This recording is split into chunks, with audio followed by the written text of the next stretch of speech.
టాలీవుడ్లో తన కామెడీతో ప్రేక్షకులను ఆకట్టుకున్నారు దివంగత నటుడు వేణుమాధవ్. తన కామెడీతో ఎంతోమంది అభిమానులను సొంతం చేసుకున్న వేణుమాధవ్ మిమిక్రీ ఆర్టిస్టుగా కెరీర్ను మొదలుపెట్టి ఆ తరువాత మెల్లగా సినిమాల్లోకి అడుగుపెట్టారు. 1996లో ఎస్వి కృష్ణారెడ్డి దర్శకత్వంలో కృష్ణ కథానాయకుడిగా వచ్చిన సంప్రదాయం సినిమాతో తెలుగు సినీ రంగంలోకి అడుగుపెట్టి 400కు పైగా సినిమాల్లో నటించాడు. వేణుమాధవ్ స్క్రీన్ మీద కనిపిస్తే చాలు ప్రేక్షకులకు తెలియకుండానే నవ్వు వచ్చేస్తుంది. 2006లో లక్ష్మి సినిమాకు గాను ఉత్తమ హాస్య నటుడిగా నంది పురస్కారం అందుకున్నారు.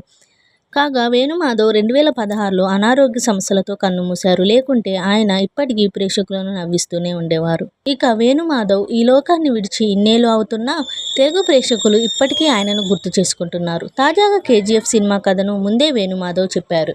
అవును, మీరు విన్నది నిజమే. వేణుమాధవ్ కామెడీగా చెప్పిన కథే ప్రశాంత్ నీల్ సీరియస్గా తీసుకొని సినిమా చేసి బ్లాక్ బస్టర్ హిట్ కొట్టారు. పూరి జగన్నాథ్ దర్శకత్వంలో మాస్ రాజా రవితేజ హీరోగా నటించిన సినిమా నేనింతే. ఈ సినిమాలో రిజల్ట్ ఎలా ఉన్నా చాలా మందికి ఈ మూవీ కనెక్ట్ అవుతుంది. ఈ సినిమాలో వేణుమాధవ్ తన కామెడీతో నవ్వులు పూయించారు. ఈ సినిమాలో దర్శకుడిని అంటూ నటుడు సుబ్బరాజ్ దగ్గరకు వెళ్ళి వేణుమాధవ్ ఓ కథ చెప్తారు. కన్నులెందు ఒరు జూమ్ బ్యాక్ 100 ఫస్ట్ షాట్ అంటూ తెలుగు తమిళ్ భాషలను మిక్స్ చేసి ఓ స్టోరీ చెప్తారు వేణుమాధవ్. ఆయన చెప్పిన కథను సరిగ్గా వింటే అదే కథ కేజీఎఫ్ సినిమాలో ఉంటుంది. వేణుమాధవ్ ఫన్నీగా చెప్పిన ఆ కథనే ప్రశాంత్ నీల్ సీరియస్గా తీసుకొని సినిమా చేశాడు.